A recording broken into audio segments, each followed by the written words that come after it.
আসসালামু আলাইকুম। আন্তর্জাতিক সর্বশেষ আপডেট সংবাদে আপনাকে স্বাগতম। শুরুতেই জানিয়ে দেব সংবাদ শিরোনাম। এবার দুর্বল অবস্থার সুযোগ নিয়ে ইরান পারমাণবিক অস্ত্র তৈরি করবে, শঙ্কায় রয়েছে যুক্তরাষ্ট্র। জানিয়ে দেব কাতারকে চাপ দিয়ে এবার বেকায়দায় পড়ে যাচ্ছে ইউরোপীয় ইউনিয়ন। এরপরে জানিয়ে দেব ইউক্রেনের ধ্বংসযজ্ঞ চালানো অব্যাহত রাখার অঙ্গীকার দিয়েছেন ভ্লাদিমির পুতিন।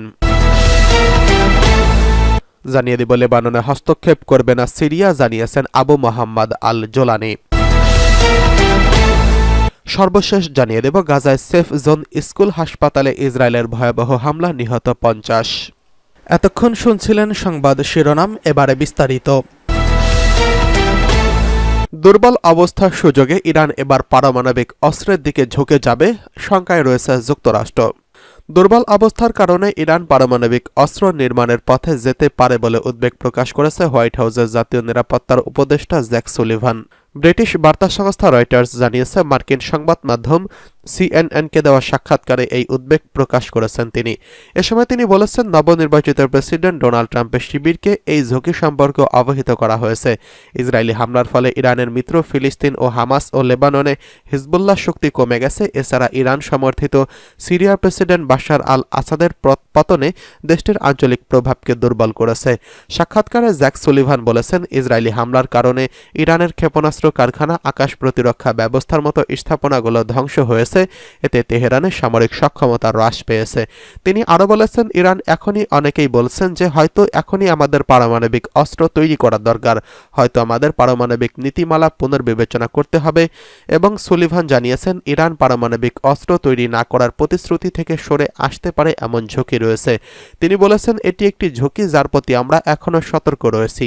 আমি নবনির্বাচিত প্রেসিডেন্ট ডোনাল্ড ট্রাম্পের অন্তর্বর্তীকালীন দলকে এই বিষয়ে অবহিত করেছি। জ্যাক সুলিভান বলেছেন, ট্রাম্প প্রশাসন যদি ইরানের তেল উপর নিষেধাজ্ঞা কঠোর করে তাহলে তেহরান আগের কঠোর অবস্থানে ফিরে যেতে পারে। তবে ইরানের বর্তমান দুর্বল অবস্থার পরিপ্রেক্ষিতে কূটনৈতিক পথ অনুসরণ করার সুযোগ রয়েছে। তিনি আরও বলেছেন, ট্রাম্প হয়তো এবার এমন একটি পারমাণবিক চুক্তি সম্পাদন করতে পারবেন যা দীর্ঘমেয়াদে ইরানের পারমাণবিক উচ্চাকাঙ্ক্ষা সীমিত করবে।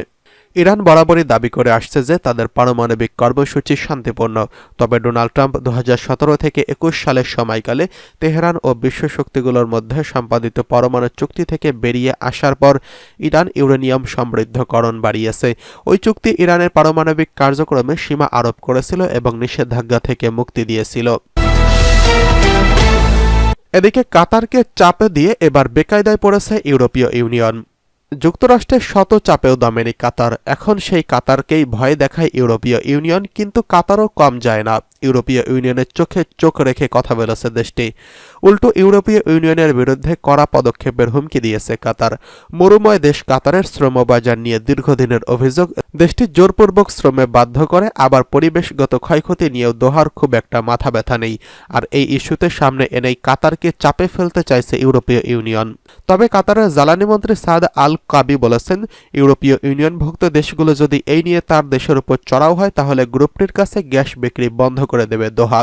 ইউরোপীয় ইউনিয়ন বলছে, যেখানে ব্যবসা করতে হলে এসব নিয়ম মানতে হবে, না হলে দিতে হবে জরিমানা। এরপরই ক্ষুব্ধ প্রতিক্রিয়া দেখিয়েছে কাতার। ইউক্রেন রাশিয়া যুদ্ধের কারণে এমনিতেই গ্যাস সংকটে ভুগছে ইউরোপ। সেই ঘাটতি মেটাতে নানা বিকল্প বেছে নিয়েছিল তারা। তবে কাতার যদি এখন সত্যি সত্যি গ্যাস বিক্রি বন্ধ করে দেয় তাহলে ইউরোপ আরও অনেক বড় বিপদে পড়বে। বিশ্বে এলএনজি রপ্তানিকারক দেশগুলোর মধ্যে কাতার অন্যতম। যুক্তরাষ্ট্রকে হটিয়ে এশিয়া ও ইউরোপের বাজারে নিজেদের অবস্থান তৈরি করতে চাইছে এই দেশটি। এই জন্য 2027 সাল নাগাদ তরলীকৃত গ্যাসের উৎপাদন প্রতি বছর 77 মিলিয়ন থেকে 142 মিলিয়ন টনে উন্নীত করতে চায় কাতার। এদিকে ইউক্রেনে ধ্বংসযজ্ঞ চালানো অব্যাহত রাখার অঙ্গীকার দিল ভ্লাদিমির পুতিন। রাশিয়ার কাজান শহরে ড্রোন হামলার প্রতিশোধ হিসেবে ইউক্রেনে আরও ধ্বংসযজ্ঞ চালানোর অঙ্গীকার করেছেন রুশ প্রেসিডেন্ট ভ্লাদিমির পুতিন। টেলিভিশনে প্রচারিত সরকারি বৈঠকের সময় এমন এক প্রতিশ্রুতি দিয়েছেন তিনি। ইউক্রেনের বিরুদ্ধে ব্যাপক ড্রোন হামলার অভিযোগ রয়েছে দেশটির। হামলাটি দেশের সীমান্ত থেকে প্রায় 1000 কিলোমিটার অর্থাৎ 620 মাইল দূরে রয়েছে। এই সময় ড্রোনগুলো কাজান শহরের একটি বিলাসবহুল আবাসিক ভবনে আঘাত করে। রাশিয়ার সামাজিক যোগাযোগ মাধ্যমে প্রকাশিত ভিডিওতে ড্রোনগুলোকে একটি উঁচু কাচের ভবনে আঘাত করতে পারে এবং সেখানে আগুন ধরে যেতে দেখা যায়। তবে এই হামলায় কোনো হতাহতের খবর পাওয়া যায়নি। রবিবার একটি সড়কের উদ্বোধনী অনুষ্ঠানে ভিডিও কলে অংশ নেয় ভ্লাদিমির পুতিন। এ সময় বক্তব্য প্রদানের সময় তিনি বলেছেন, যারা এই কাজ করেছে এবং যেভাবে ধ্বংসযজ্ঞ চালানোর চেষ্টা করুক না কেন, তারা নিজেরাই বরং বহুগুণ বেশি ধ্বংসের মুখোমুখি হবে। আমাদের দেশে তারা যা করার চেষ্টা করছে তার জন্য অনুতপ্ত হবে। প্রায় 3 বছর ধরে চলছে রাশিয়া ইউক্রেন যুদ্ধ। পশ্চিমা সরবরাহকৃত অস্ত্র দিয়ে সম্প্রতি রুশ ভূখণ্ডে ক্রমবর্ধমান বিমান হামলা চালাচ্ছে ইউক্রেন। এরই মধ্যে কাজানে হামলাটি ছিল সর্বশেষ হামলার ঘটনা। এই হামলার বিষয়ে এখনও কোনো মন্তব্য করেনি ইউক্রেন। এর আগে রাশিয়ার ভূখণ্ডে ইউক্রেনের করা হামলার জবাবে হাইপারসনিক ব্যালিস্টিক ক্ষেপণাস্ত্র দিয়ে কিয়েভের কেন্দ্রকে লক্ষ্যবস্তু করার হুমকি দেয় পুতিন। এদিকে রুশ প্রতিরক্ষা মন্ত্রণালয় জানিয়েছেন, সাম্প্রতিক সপ্তাহগুলোতে পশ্চিমা সরবরাহকৃত ক্ষেপণাস্ত্র দিয়ে রুশ বিমান ঘাঁটি এবং অস্ত্র কারখানাগুলোতে কিয়েভের প্রতিশোধমূলক হামলা ইউক্রেনের জ্বালানি অবকাঠামোতে হামলা চালাতে রাশিয়াকে প্ররোচিত করছে। লেবাননে হস্তক্ষেপ করবে না সিরিয়া, বলছে জোলানি। লেবাননে হস্তক্ষেপ করবে না বলে জানিয়েছেন সিরিয়ার বিদ্রোহী নেতা আহমেদ আল শারাকে ওরফে আবু মোহাম্মদ আল জোলানি। তিনি বলেছেন, প্রতিবেশী লেবাননের জন্য নেতিবাচকভাবে কোনো কিছু করতে চায় না সিরিয়া। দেশটির সার্বভৌমত্বকে সম্মান জানানোর প্রতিশ্রুতি দিয়েছে এই দেশটি। গতকাল দেশটির দ্রুজ সম্প্রদায়ের নেতা ওয়ালিদ এবং তৈমুর জুম্বালতের সঙ্গে বৈঠকের সময় এই কথা বলেন আহমেদ আল শারা। সেপ্টেম্বরের শুরুতে জোলানির নেতৃত্বাধীন হায়াত তাহরি আল শাম অর্থাৎ HTS বাশার আল আসাদের পতন ঘটায়। আসাদ ছিল শিয়া মুসলিম আল ওয়াইতের সম্প্রদায়ের মানুষ।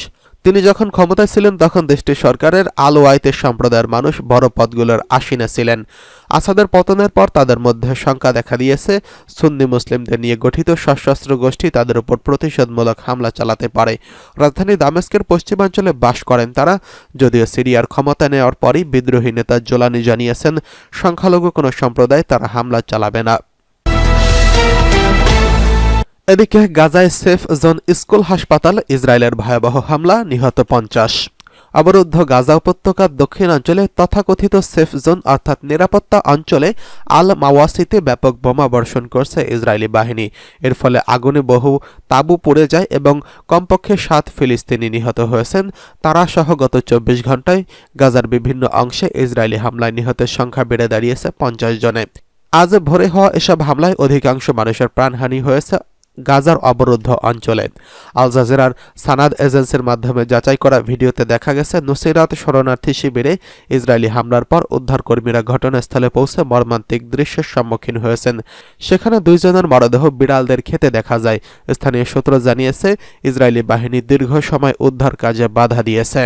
এছাড়া ইসরায়েলি সামরিক বাহিনী গাজায় একমাত্র কার্যকারী হাসপাতালগুলোর একটিতে হামলা চালিয়েছে। তারা রোগীদের দ্রুত সরে যাওয়ার নির্দেশ দিলেও স্থানীয় চিকিৎসকরা জানিয়েছেন এটি প্রায় অসম্ভব। কামাল আদওয়ান হাসপাতালের পরিচালক জানিয়েছেন, আমাদের হাসপাতালে প্রায় 400 জন বেসামরিক মানুষ রয়েছেন, যাদের মধ্যে নবজাতকরা অক্সিজেন ইনকিউবেটরের উপর নির্ভরশীল। এই অবস্থায় হাসপাতাল খালি করা প্রায় অসম্ভব।